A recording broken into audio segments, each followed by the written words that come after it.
Hi, everybody.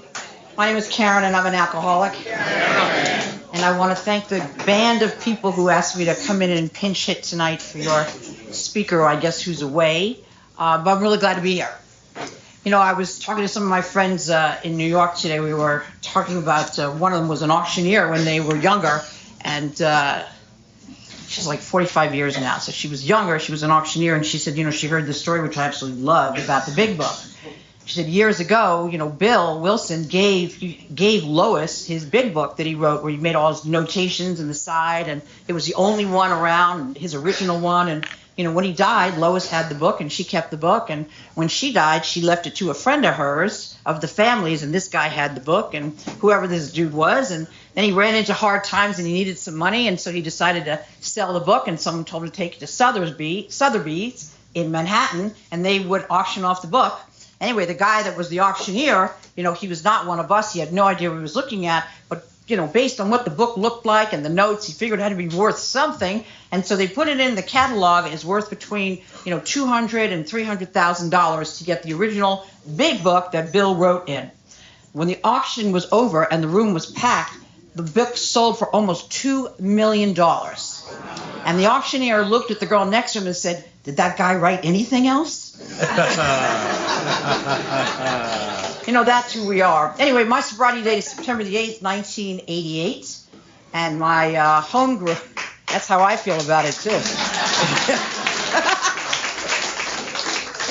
My home group is the First Things First group of New York City on 96th Street and Broadway. That's where I got sober. They are in person now with 4 meetings in the morning, and they are on Zoom now with 4 meetings on Zoom every day. So we have 56 meetings a week in that room. It is a very large meeting online. It's like 200 people. But in person, it's called the Little Room because it only holds 34 people. And when you would come down into the room, you would walk down in the room, and you would walk down the stairs on either side of you with the old guys who were smoking. It was like the gauntlet that you had to go down and get into the room. And they didn't speak to you because I was young. I didn't know what I was doing. And if you got in there and you sat down and you felt the urge to get, you know, we could smoke in the room then, which was a pleasure, I have to tell you. I don't smoke anymore. But at that time, and this room was so dysfunctional that when people started complaining that we were smoking, they divided the room into smoking and not smoking. And so all those of us that were smoking, we just blew the smoke to the other side of the room. It was just perfect.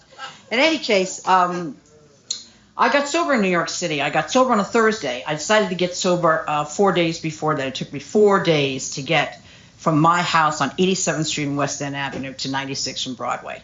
It was a long 9 blocks, I want to tell you. But, you know, like I said, I drank and drugged in New York City. By the time I came to the program, I'd been out on the streets for 25 years.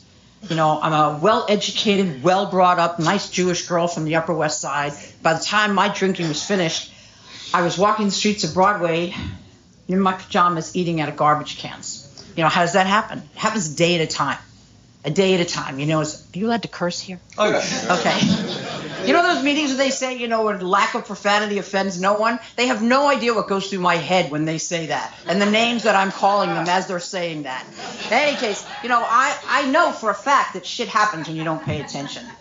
When you don't pay attention in Alcoholics Anonymous, shit happens. And the next thing I know, I wound up on the streets in Manhattan walking around like that. You know, it occurred to me, I went home for Christmas because I love New York at Christmas time. I love the lights. I love the tourists. I love the traffic. I love all the things that make people crazy. You know, I love the pushing and the shoving. I mean, I love all. I'm a real New Yorker. I love all of it. And I'm shoving too, by the way. I'm not just getting shoved. I'm like right in there with this.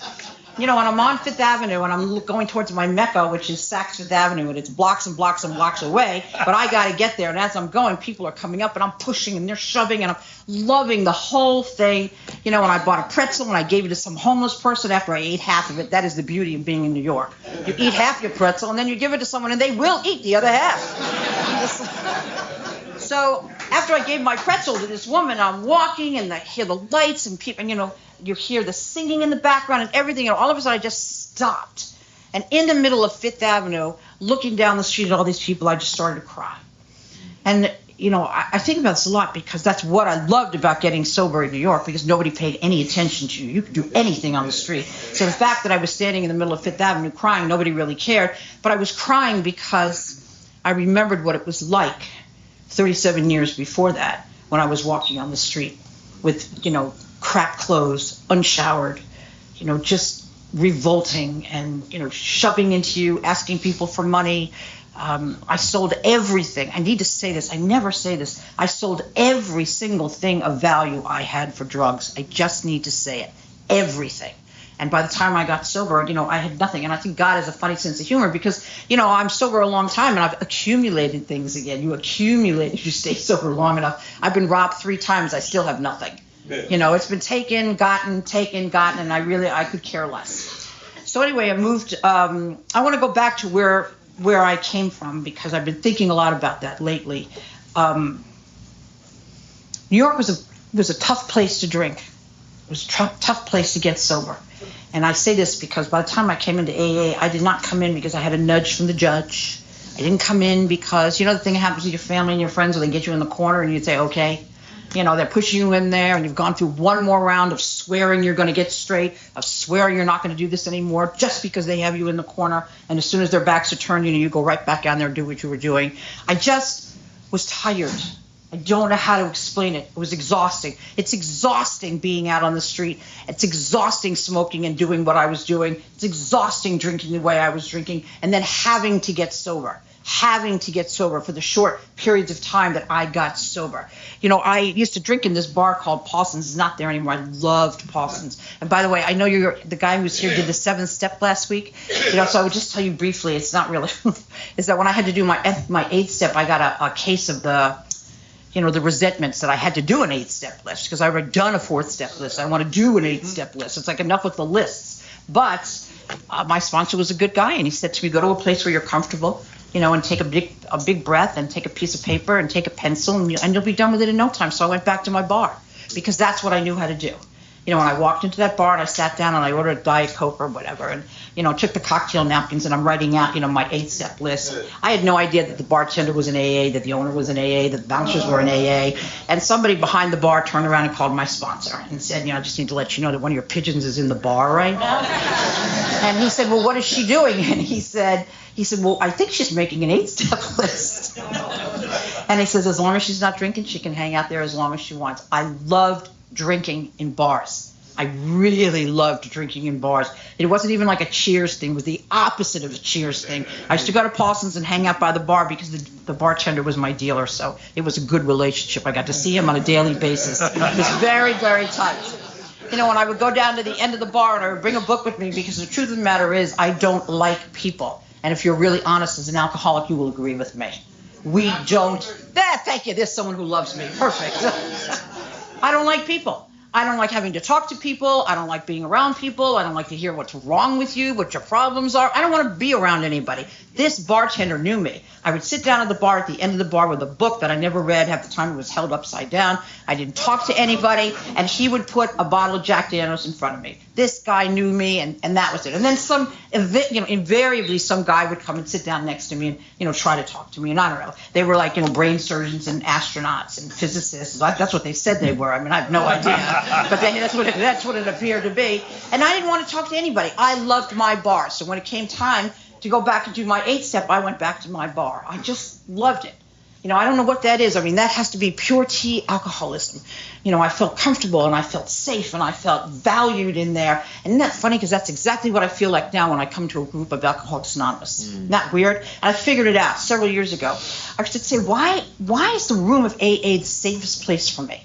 Why do I feel so safe in a room full of people I don't know, in a city I've never been to, talking about things that people they don't know about? Why do I feel so safe? And I figured it out. It took me a long time. Because Alcoholics Anonymous is the place where everybody comes into the room with their own version of God. There's got to be more than 100 people in here. There's 100 different gods in here tonight. The power of the Spirit and the power of faith and the power of whatever is going on inside of you is all cumulative here. I could not be in a safe room. That's why I'm never afraid.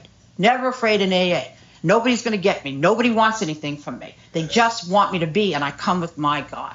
And I have a perfect God for me. I did a thorough 4th step. I emptied out. I made room for God. God moved in, and I've never looked back. And I say all the time, I travel a lot. I speak a lot all over the world before COVID, and even now, again. But, when I would travel around and I would need God, and now I know God lives within me, but I'd have to have one of those conversations. And I'm a conversational God person. I want to say that right up. I really am a nice Jewish girl. I don't get on my knees actually for anything. Nothing.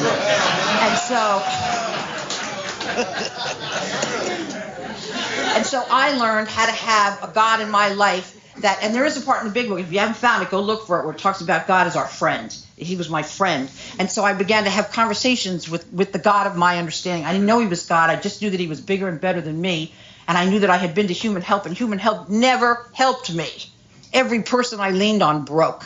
And I needed somebody that was so strong that whatever happened, it was going to be there for me. And so now when I go away, I always say that God is in my corner. And I look in the corner of the room, I see where the ceiling hits the wall, and I look at that, and now I have a conversation with God because I know he's in my corner. I had a hard time acclimating to AA. I'm sure you can figure that out. I came from a wealthy family and an extremely alcoholic and violent family. And violence was my love language. I don't know how else to put it. I've been married a lot, like many times, more times than I can think about. And almost every single one of those marriages was steeped in violence until I got sober. And then the weird thing happened. When I stopped hitting people, they stopped hitting me. That's how that works. What can I tell you? But when I came into Alcoholics Anonymous, I'm a low-bottom drunk. I was a Jack Daniels drinker. If you drank anything other than that, you were like wussy pussy, and I had nothing to do with you. One guy tried to pick me up one night at the bar. He had an umbrella in his drink, and I decked him. That was just like, who needed that? Anyway, I came into Alcoholics Anonymous because I thought I was going to die. Because I got that sort of moment. I didn't know anything about that thing of desperation. I don't think I was ever desperate, but I had a moment of clarity where I heard a voice. I heard a voice that said, get up and go, because you're going to die. And for the first time in my life, it actually meant something to me. I didn't know. Because before that, if you're an alcoholic like me, who drank like I did, and you were going to tell me I was going to die, that was a relief.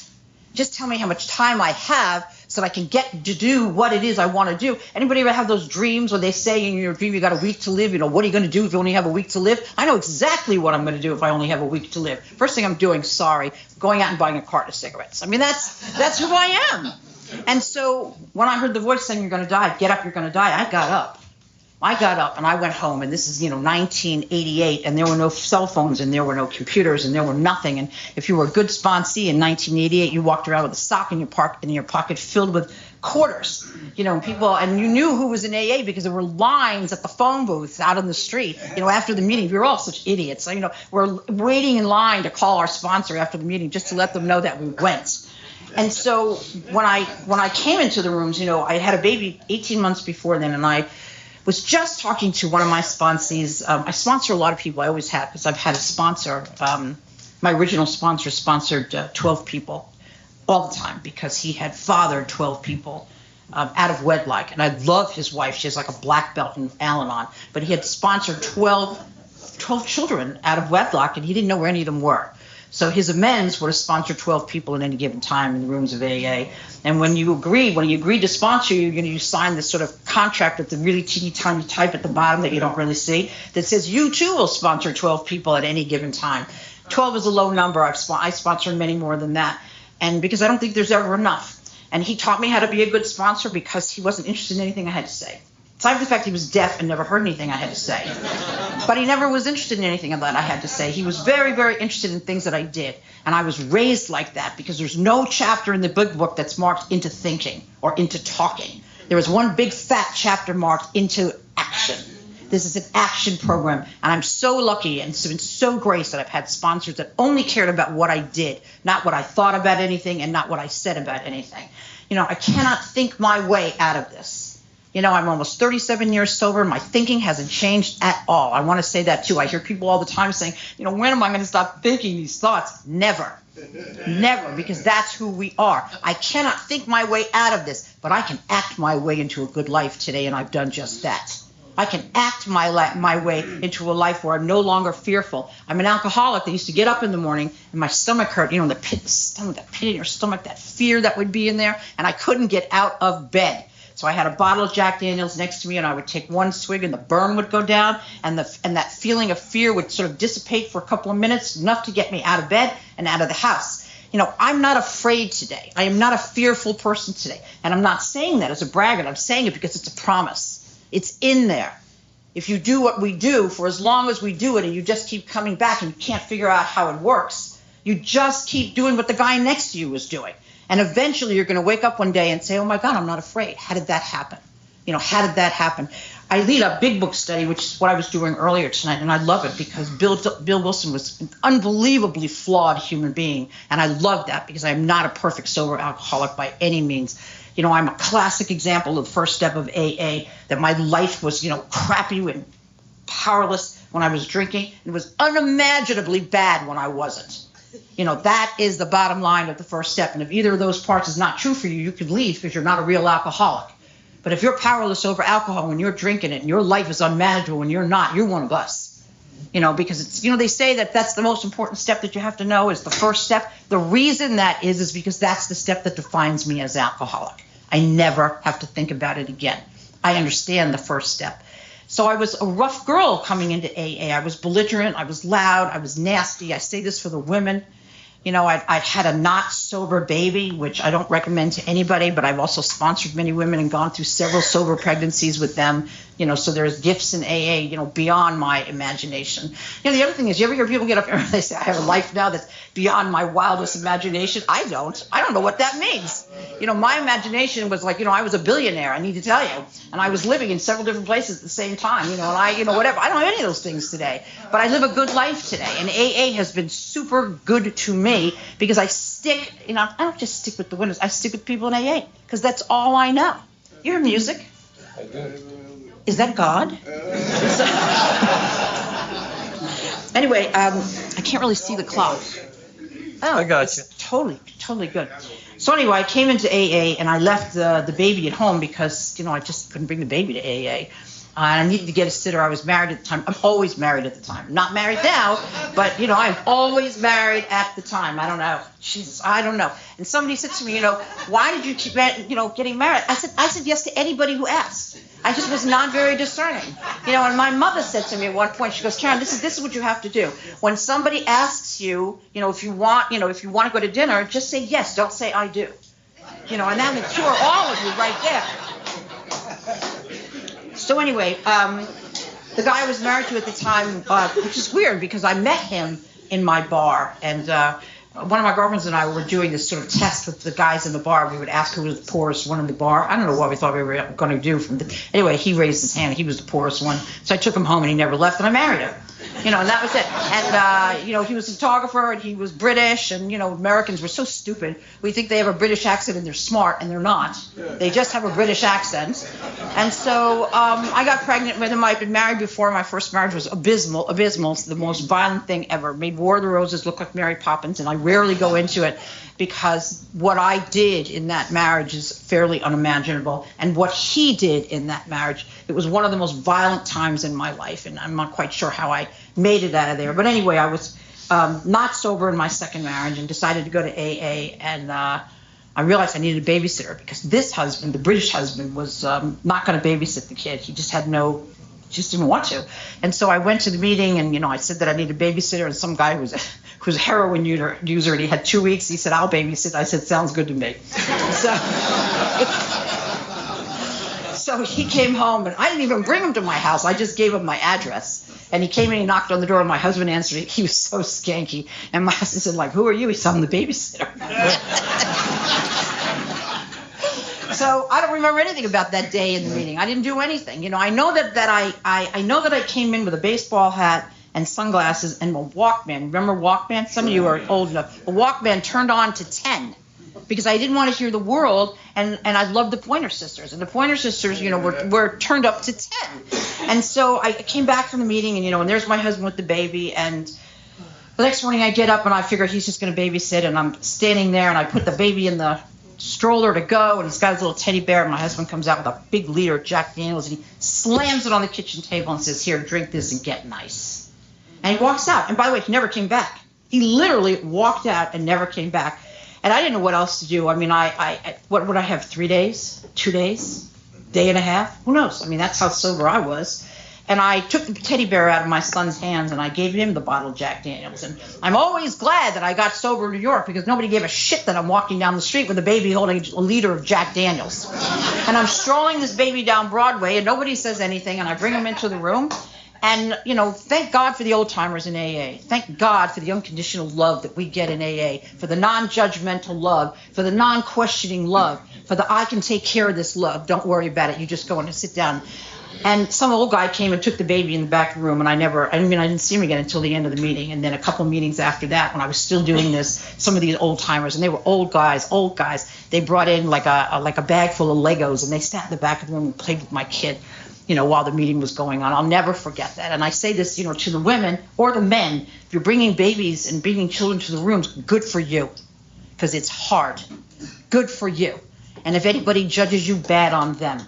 Good for you for bringing your kids to AA. My son went to AA with me for 8 years. He would, you'd think he didn't drink, but he does.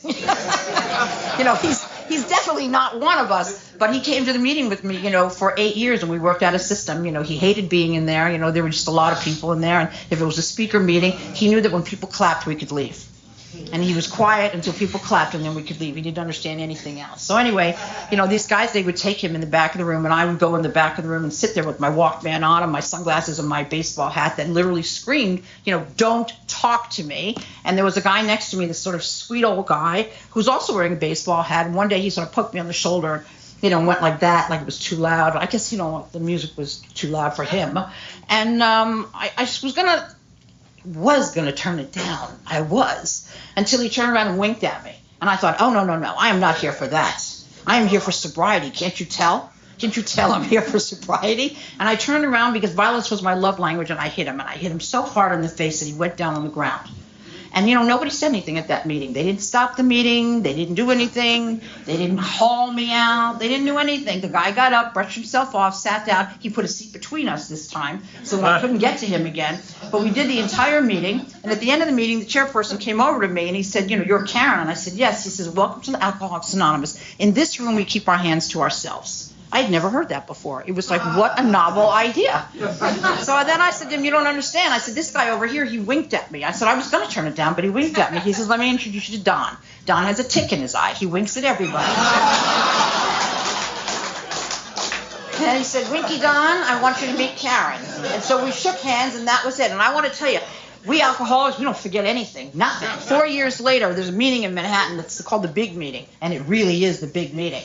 And I was the speaker at the Big Meeting, and I show up there, and I didn't know who was introducing me, and God, it was Don. It was Winky Don who introduced me as the middleweight champion of the Upper West Side.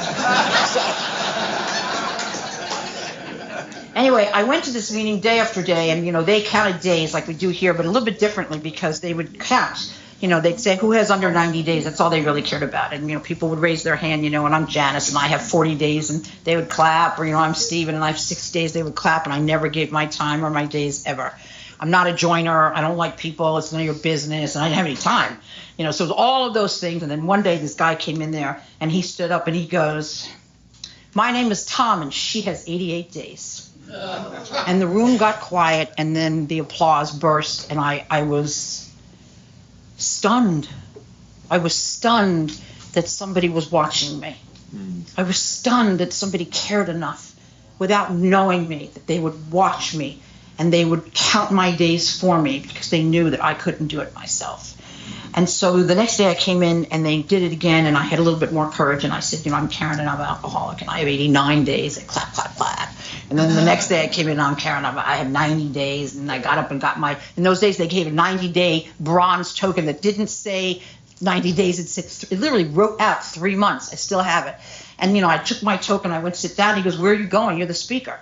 I was so monkous, I didn't realize that when you've got 90 days in that room, you were the speaker. And I said, I really don't know what to say. I have nothing to say. I don't know what to say. He said, do what Lloyd did last week.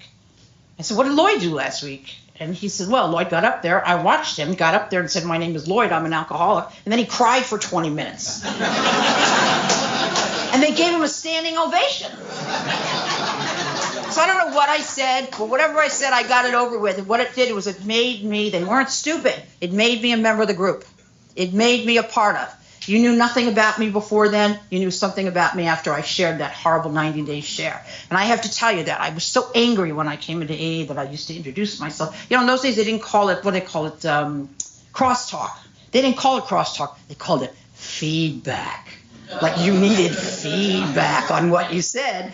You know, and I would get up and I would say, my name is Carin and I'm an alcoholic and I don't want to hear any feedback. And I don't want you to talk to me after the meeting. I'm not holding your hands at the end. You just leave me alone. This is what I got to say. When you say things like that, you know what happens? They leave you alone. They don't talk to you. They don't hold your hand. And I became very alone in the rooms of Alcoholics Anonymous. And then one day, and if you're sober long enough, you know exactly what I'm talking about. Some old guy came up to me and said, unless you make a change in your sobriety and get yourself a tough sponsor, you're about to drink. And I thought, how does he know? But the truth is, I know now. I can walk into a room of AA, and if I've known you for any length of time, I know when you're about to drink. I don't know what that is, but it's a gift. It's a gift that God gives us to be able to smell out each other and know. And even if I don't like you, I will say, let's have a cup of coffee and talk about it. Let's figure out what's going on with you. And I have done this over and over and over again. And so Don came up to me and he said, unless you get yourself a sponsor, you're about to drink. He said, why don't you come to breakfast with us? Now, let me tell you something. In that room, the breakfast after, that was the invitation. You know, old timers went to this diner across the street from the meeting, you know, but you couldn't just show up. You had to be invited. And he finally said to me, you know, why don't you come out to breakfast with us? It was me and all these old coots at this table. You know, there were 7 of them and me. And they're talking around. And finally Don turns around and says to me, Carin, what do you want? I said, okay, this is my big chance. I said, I don't want to drink anymore. I don't want to hit anybody anymore. I want to be liked. I want to get some friends. I want this fellowship. These are the things that I want. He said, I meant to the menu. You know, for me, it has been over and over, one instance after another of AA loving me into a lovely life. I am incapable of doing that by myself. I need you. You know, it's an interesting thing. I don't know if you know this about Bill Wilson, but, you know, we call it the fellowship, you know, where we hang out with people. Bill Wilson called it the Society of AA. I just loved that we were like a separate people. We were a separate society. And I love thinking about us that way, rather than the fellowship, which to me sounded kind of, you know, very religious, but just that we were a special people. You remember the society? Yes, I am.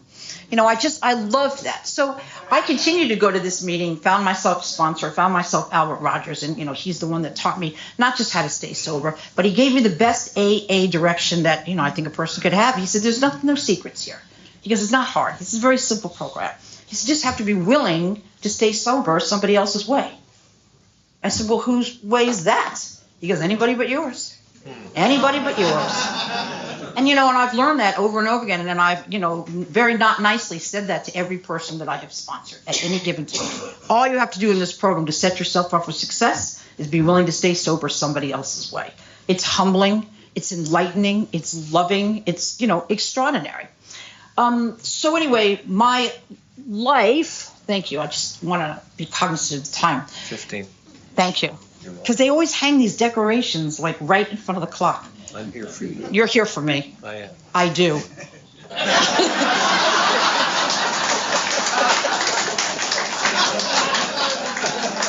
wife is on Zoom. Oh, that never bothered me before.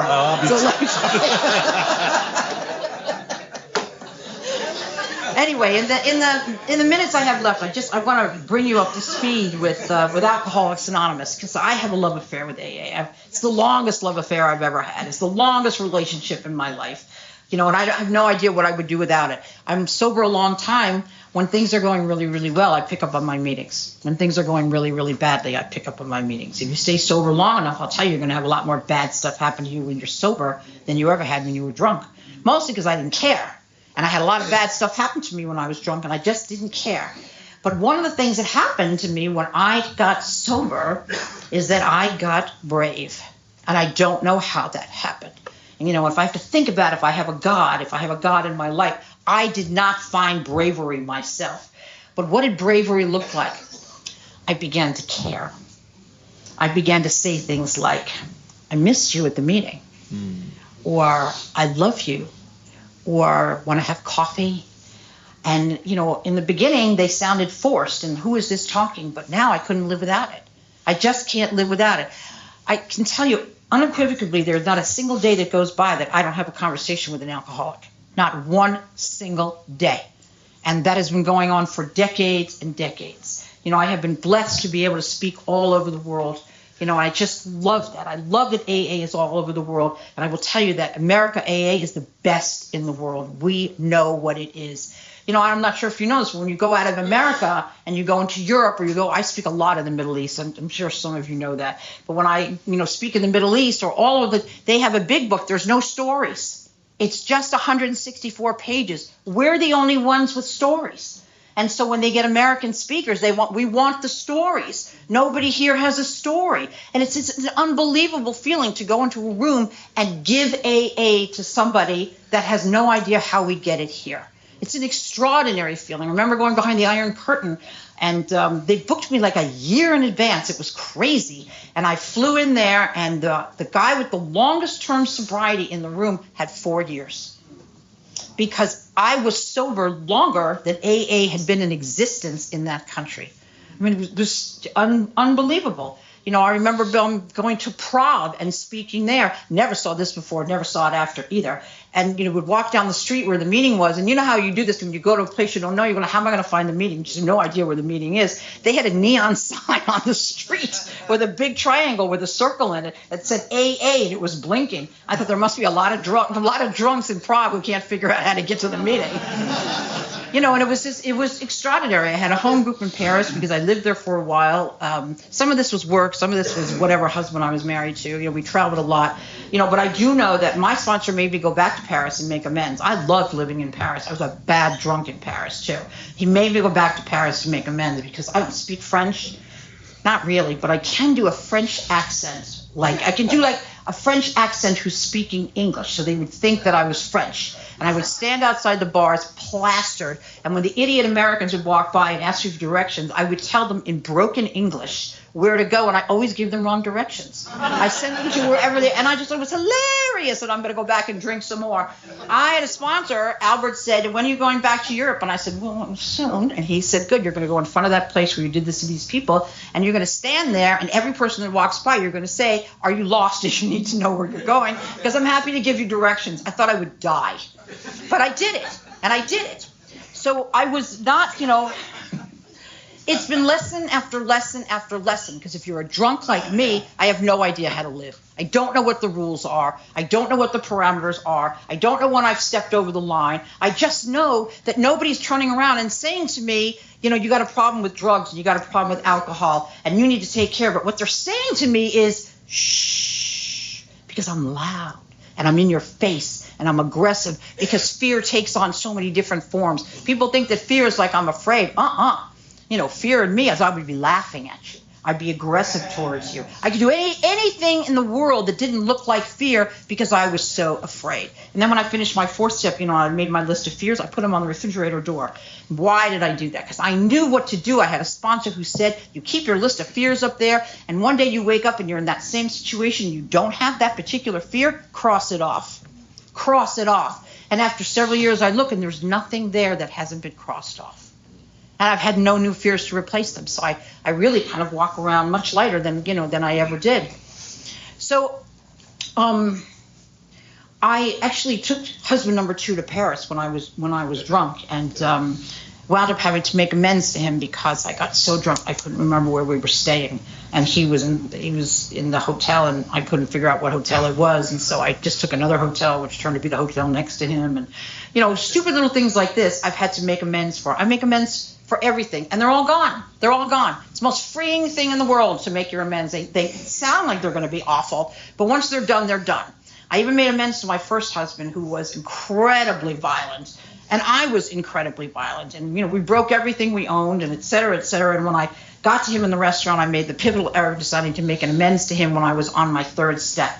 I just thought, well, I got this. I know what I'm doing. And I never called my sponsor, and he came to the restaurant, and, I turned around and I said to him, listen, I just want to say that I'm in this program, and, I'm not drinking anymore, and I probably could have been a better wife and a better friend. And so I just, want to tell you that I'm sorry that I wasn't as good a person as I could have been, but I'm trying to do much better now. To me, that sounded fabulous. But what he was supposed to say after that was, I wasn't a very good husband either. And, and I didn't love you like I should have loved you, and I didn't do the things I should have done for you. But what he said was, that's okay. I forgive you. Ooh. And that's probably the last thing I heard, because I threw myself over the table. My hands were around his neck before I could figure out what was going on, and his legs were going under me like this until the waiter pulled us off. And that's when I said I probably should have called my sponsor before I made that amends. So I'm an alcoholic that still needs a lot of help. Still needs a lot of help. I have home groups in almost every city that I have spent any kind of time with, but my favorite by far is the city of Jerusalem. You know, this year and last year for me has been really, really hard. These last 2 weeks have been unimaginably hard. My family's in Tel Aviv. My family is all over Israel. Half my family's here, half my family's there. It's been, all I do is cry. I cry every day. I don't know how to not cry. And I called my cousin in Israel and I said, you know, I need to get my act together here. She knows I've been in AA a long time. I said, I'm not in any danger of drinking, but I'm in danger of breaking again. And I can't break again. I said, but I can't stop crying. And she said, keep crying, keep crying. She said, that's the touchstone to your humanity. Crying is good. And I felt better about it, but it's been a really hard last 2 weeks for us. And I'm planning on going back to Israel in May because it is the state convention. The state of Israel has their Alcoholics Anonymous convention once a year, and they invite me to go and speak, and I just absolutely love it. I chair a meeting in Jerusalem on Zoom every week. I mean, Zoom has been a real lifesaver if any of you are on there, but I want to be very clear about something. It does not replace what you're seeing, feeling, smelling, hearing in this room tonight. There's nothing that replaces a hug from somebody else at Alcoholics Anonymous. And I don't think that's like a feeling. I think that's like data that says that we produce some kind of a hormone when we hug each other in AA.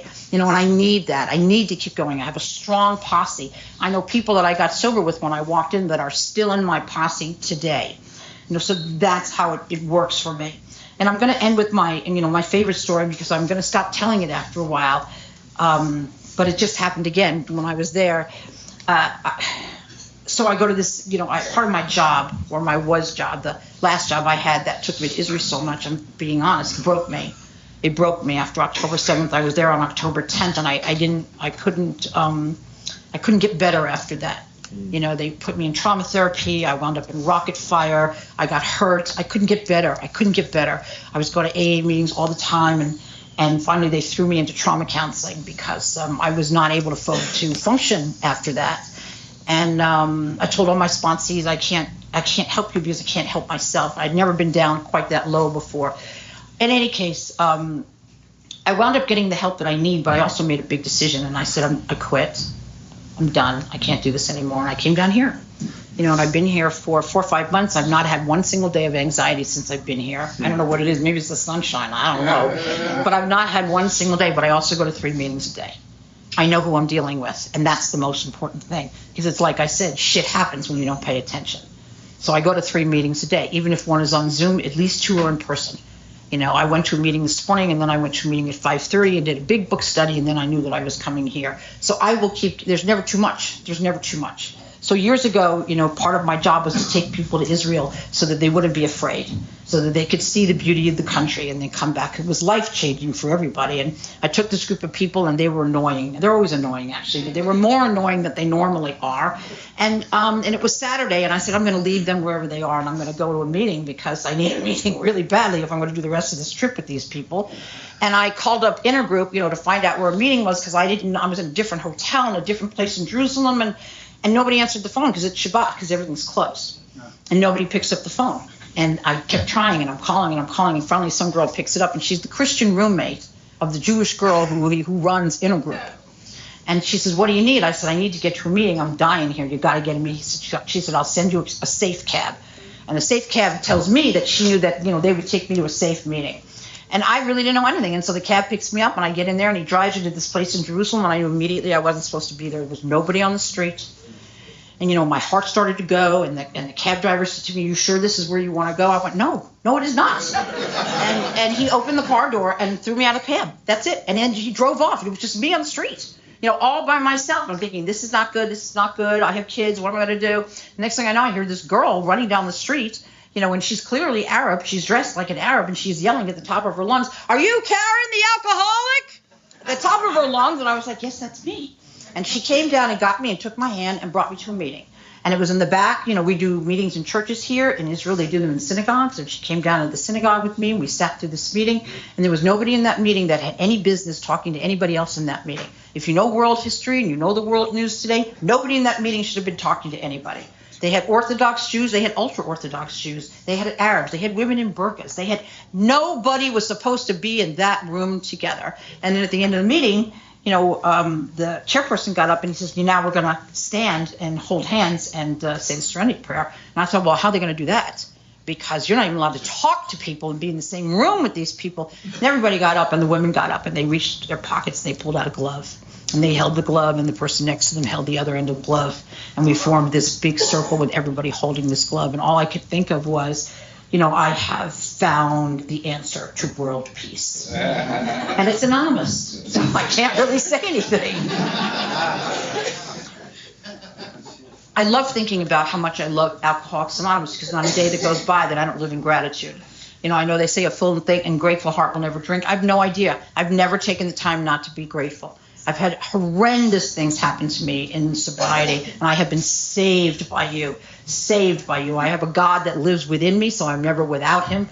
I've had spiritual experiences. I'm so lucky to have had them, and I don't think about it anymore. I just do. I'm a sober member of Alcoholics Anonymous. I have never risen above the level of servant, and I like it that way. I like it that way. And I'm here tonight just because I'm not great. I'm nothing. I'm here because it works. That's it. I don't know how it works. And by the way, if you're an alcoholic like me, I didn't care how it worked. I want to know why it worked. So I know why it works, but I don't know how it works. I just keep showing up. This program is based on hope. There's nothing in the big book on how to stop drinking. Nothing. It's all about how to stay sober. It's about hope. If you can't find hope, take the hand of the guy next to you. Take the hand of the woman next to you. They will give you plenty of hope. I don't know how we're sober here tonight. I really don't know. But I know that everybody here brought their power greater than themselves in here, and that's got to have something to do with it. So thank you for having me tonight. It's a great day to be sober. Thank